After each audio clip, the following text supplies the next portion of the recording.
Hi hello anime fans, welcome back my channel. இன்னைக்கான வீடியோவில் ஹேப்பர்லி டெலிவிஷனுங்கிற அனிமேட்டட் சீரீஸில் சீசன் 1 எபிசோட் 3 தான் பார்க்க போகிறோம். இதுக்கு முன்னாடி அப்லோட் பண்ண வீடியோலாம் நீங்கள் பார்த்துட்டு வரலைன்னா அதுக்கான பிளேலிஸ்ட் லிங்க் வந்து மேலே ஐக்கானி கமெண்ட் பாக்ஸில் பின் பண்ணி வைக்கிறேன். போய் செக் பண்ணிட்டு வந்துடுங்க. ஓகே, வாங்க வீடியோக்குள்ளே போகலாம். Я единственный в огне, кто читает свои сны. Поклоняюсь темноте. எபிசோடோட ஸ்டார்டிங்கில் 5 வருஷத்துக்கு பின்னாடி தான் வந்து காட்டுறாங்க. கார் ரேஸில் கலந்துக்கிட்ட ரேசர்ஸ் எல்லாம் ஃபோட்டோவோட சேர்த்து லிஸ்ட்டு போட்டு வச்சுருக்காங்க. அந்த லிஸ்ட்டில் ஹீரோவும் ஹீரோயின்கிட்ட ஒரு வில்லேஜர் வந்து ஒரு ஃபோட்டோ வந்து காமிச்சிருப்பாரு. அந்த ஃபோட்டோவில் இருக்கிறவங்க அங்கே 4வது நம்பரில் வந்து இருக்காங்க. இவங்களை நம்ம சிஸ்டர்னே கூப்பிடலாம். ரேஸுமே ஸ்டார்ட் ஆகுது.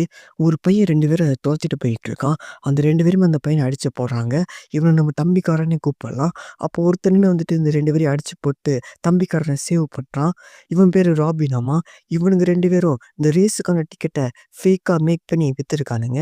அது தெரிஞ்ச தம்பிக்காரன் இவங்க 2 பேரையும் சேஸ் பண்ணியிருக்கான். அது தெரிஞ்ச ராபினுமே தம்பிக்காரனை அப்ரிஷியேட் பண்ணிட்டு, உனக்கு என்னடா வேணுங்கிற மாதிரி கேட்க, நீ போட்டுக்கிற ஜாக்கெட்டா வேணுங்கிற மாதிரி கேட்டு வாங்கிக்கிறான். அந்த ஜாக்கெட்டை போட்டுட்டு போய் அவங்க ஃப்ரெண்ட்ஸ்லாம் காமிச்சிக்கிட்டு இருக்கான். அப்போதான் அந்த இடத்துக்கு சிஸ்டரும் ஒரு வயசானவரும் வராங்க. சிஸ்டரை பார்த்த தம்பிக்காரனுமே ரேஸ் எப்படிக்கா போச்சுங்கிற மாதிரி பேசுகிறாங்க. அதோட அவங்க ஃபோட்டோவுக்கு போஸ் கொடுத்துட்டு அந்த இடத்த விட்டு கிளம்புறாங்க. அவங்க கிளம்புன பிறகு தம்பிக்காரனோட ஃப்ரெண்டு, இந்த வயசானவர் ஹியூமன்ஸ் மேலே எக்ஸ்பெரிமெண்ட் பண்ணுறதா நான் கேள்விப்பட்டேன். அதனால் உன்னோட அக்காவை அவட்டேருந்து கொஞ்சம் பார்த்து இருக்க சொல்லிக்கப்பாங்கிற மாதிரி வார்னிங் தரான். மறுநாள் காலையில் தம்பிக்காரன் ஓனாக க்ரியேட் பண்ண கன்னை வச்சு ப்ராக்டிக்ஸ் பண்ணிகிட்டு இருக்கான். அப்போ அந்த இடத்துக்கு அவங்களோட ஃப்ரெண்ட்ஸுமே வராங்க. அவங்க கூட கொஞ்ச நேரம் பேசிக்கிட்டு இருக்கான். அதோட டைம் என்னாச்சுங்கிற மாதிரி கேட்டுட்டு, இன்னும் கொஞ்ச நேரத்தில் அக்கா கலந்துக்கிட்ட ரேஸ் வந்து ஸ்டார்ட் பண்ண போகிறாங்கங்கிற மாதிரி சொல்லிக்கிட்டு அந்த இடத்த விட்டு கிளம்புறான். அங்கே இருக்க ஒரு ஹைட்டான பில்டிங் மேலே பைனாகுலர் வச்சு ரேஸ் ஸ்டார்ட் ஆகிற அந்த இடத்த வந்து பார்த்துட்டு இருக்கான். அப்போ ஒரு சவுண்டு கேட்ட டைரக்ஷன் பக்கம் பைனாகுலர் வச்சு பார்க்குறான். அங்கே ஒரு ஹீரோ மாஸ்டர் இன்விசிபிளாக ரேஸ் நடக்கிற ட்ராக் மேலே இருக்குது. அதை நோட்டீஸ் பண்ண அவனுமே ரேஸை ஸ்டாப் பண்ணுறதுக்கு ட்ரை பண்ணுறான். ஆனால் ரேஸை ஸ்டார்ட் பண்ணிடுறாங்க. இங்கே இருந்தோம்னா வேலைக்கு ஆகாது, இங்கே இருக்கிற ரேசர்ஸுக்கும் முக்கியமாக அக்காவோட உயிருக்கு ஆபத்துங்கிற மாதிரி சொல்லிட்டு அந்த ஹீரோ மான்ஸ்டர் இருக்கிற இடத்துக்கு போய் அவன் ஓனாக கிரியேட் பண்ண கன்னை வச்சு ஷூட் பண்ணுறான். ஆனால் அதுக்கு ஒன்றுமே ஆகலை. அதோட அவன் ஒரு கத்தி எடுத்துகிட்டு அது ஃபேஸ் மாதிரி இருக்கிற இடத்துல வந்து குத்துறான். ஆனால் அந்த கையை வந்து அப்சர்வ் பண்ணிடுது. அந்த கையை எடுக்கிறதுக்காக இன்னொரு கை யூஸ் பண்ணுறான். அந்த கையுமே அப்சர்வ் பண்ணிடுது. சிஸ்டருமே அந்த ஹீரோ மான்ஸ்டரை பார்த்துட்டு அந்த பக்கம் வர ரேசர்ஸுக்கெல்லாம் அதை இன்ஃபார்ம் பண்ணுறாங்க. அதோட அவங்களுமே கிளம்பலான்னு பார்க்கும்போது ஒரு சத்தம் கேட்குது. அதை கேட்டு அவங்களுமே அந்த ஹீரோ மான்ஸ்டரை பார்க்குறாங்க. அந்த ஹீரோ மான்ஸ்டருமே திரும்புது. அதோட வாயில தான் நம்ம தம்பிக்காரன் வந்து இருக்கான். அவனோட பாதி உடம்பு அப்சர்வ் பண்ணிருச்சு. அதை பார்த்த சிஸ்டருக்குமே பயம் கலந்த ஒரு கோவம் வருது. அதில் அந்த வண்டி கொண்டு போய் அந்த ஹீரோ மான்ஸ்டர் மேலே ஹிட் பண்ணுறாங்க. அதில் அவங்களுக்குமே சரியான டேமேஜ். இருந்தாலும் எப்படியோ தம்பிக்காரனை அந்த ஹீரோக்கு வாயிலிருந்து காப்பாற்றிடுறாங்க. பார்த்தோம்னா அவனோட காவாசி உடம்பு தான் இருக்கு. அதை பார்த்த சிஸ்டருமே அவனோட பாடியை கட்டி பிடிச்சிட்டு கதறி கதறி அழுகுறாங்க. அப்போ தம்பிக்காரனுமே சிஸ்டரை பார்க்குறான். அப்படியே கண்ணை மூடி சிஸ்டரோட இருந்த மெமரிஸ், ராபின் அவனோட ஃப்ரெண்ட்ஸோட இருந்த மெமரிஸ்லாம் நினச்சி பார்க்குறான். தம்பிக்காரனுக்கு ஆப்ரேஷன் நடக்கிற மாதிரி காட்டுறாங்க. அதோட சிஸ்டர் வந்து ஹீரோ மாஸ்டர்கிட்ட போகிற மாதிரியும் அதை பார்க்குற தம்பிக்காரனால ஒன்றும் பண்ண முடியாத மாதிரி வந்து காட்டுறாங்க. இதெல்லாம் தம்பிக்காரனோட கனவு தான். அவனுமே முடிச்சுட்டு அந்த இடத்த விட்டு எந்திரிச்சிட்டு அங்கே நிற்கிற 2 டாக்டரை வந்து கூப்பிட்றான். பார்த்தோம்னா சிஸ்டரோட வாய்ஸ் வந்து கேட்குது. அதோட அங்கே இருக்கிற கண்ணாடியில் அவன் ஃபேஸ் வந்து பார்க்குறான்.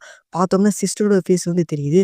அதை பார்த்து அவனுமே என்னோட சிஸ்டரோட பாடியில் நான் என்ன பண்ணுறேங்கிற மாதிரி சொல்லிட்டு கத்திட்டு அந்த இடத்துல வந்து விழுந்துடுறான்.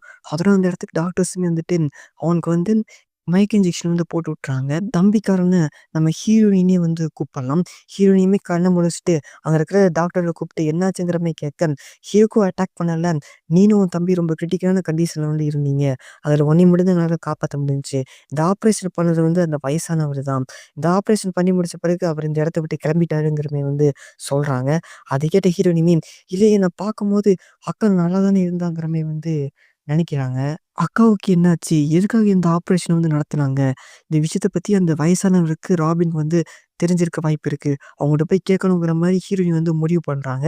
அதுல அவங்க ஹெல்த்லாம் வந்து சரியான பிறகு ஸ்ட்ரெயிட்டா வந்து ராபின தேடி வந்து போறாங்க. ஆனா ராபின் வந்து காணாம போயிட்டதா வந்து சொல்றாங்க.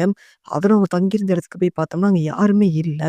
ஸோ அதோட அங்க இருந்த ஒருத்தர்ட்ட இந்த இடத்துக்கு என்னாச்சுங்கிற மாரி கேட்க, அவருமே இந்த இடம் இயங்குறதுக்கு வந்து இங்க நடந்துட்டு இருந்த அந்த ரேஸ்ல இருந்து தான் ஃபண்ட் வந்து கிடைச்சிட்டு இருந்துச்சு.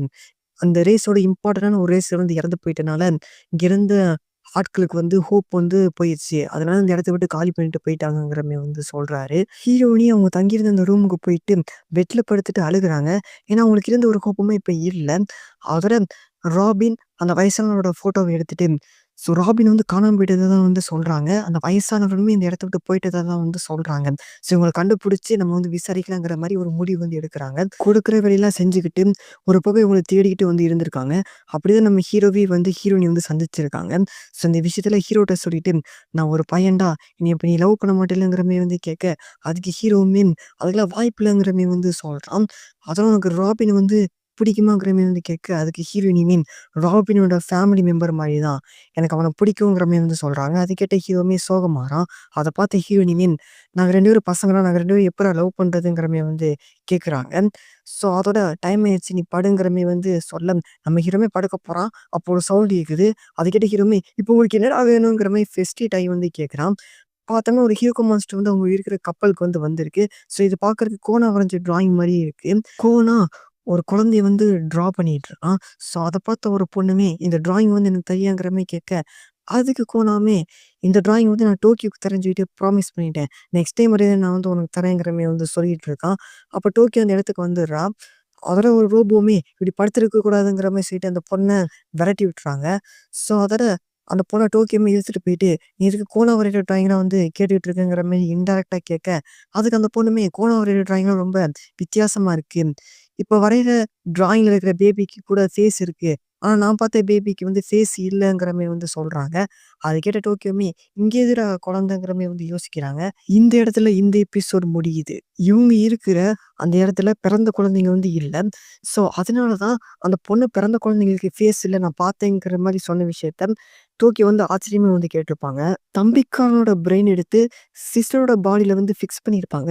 ஸோ இந்த மாரி ஒரு ஆப்ரேஷன் நடந்ததுங்கிற விஷயம் வந்து ஆப்ரேஷன் பண்ண அந்த வயசானவர தவிர வேற யாருக்குமே தெரியாதுங்கிற மாரி தான் வந்து காமிச்சிருப்பாங்க. இந்த ஒரு விஷயத்த நல்லா ஞாபகம் வச்சுக்கோங்க.